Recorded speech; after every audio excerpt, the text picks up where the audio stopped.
Welcome to this tutorial on setting up commissions in Cygzen ERP. Let's walk through the steps together.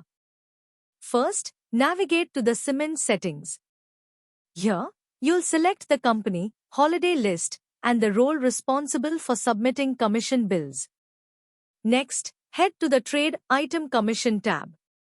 Here, you can define commissions for trade items for sales partners, SP, and start stockists. You'll specify the commission per ton and the start and end dates.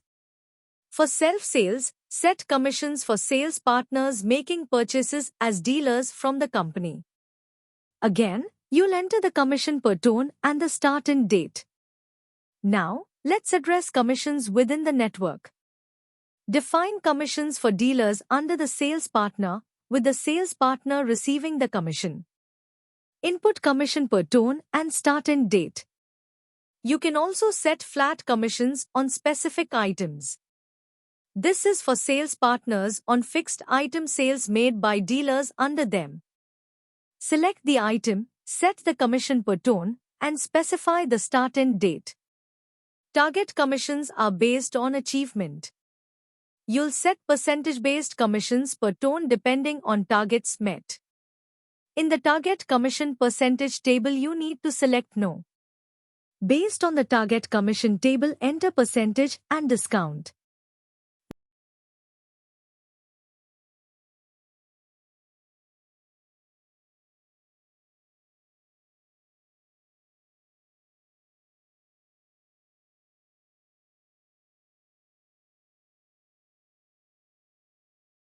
Moving on to Start Stockists, define commissions for them.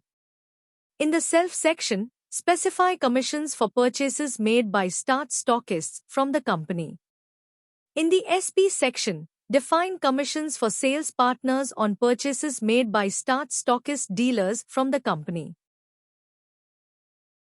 Now, let's handle non-trade item commissions for SPs. Define commissions for non-trade item purchases by dealers from the company, ensuring the sales partner receives a commission. Input item name, type, commission per ton, and start and date.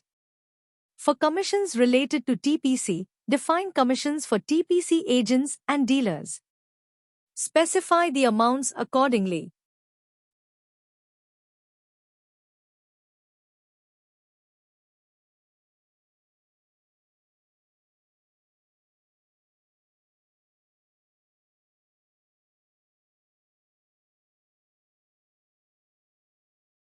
In the EBITDA Cost tab, enter fixed and variable costs, including default wheeler types for freight cost calculation. Once you've made all the necessary changes, remember to click on Save.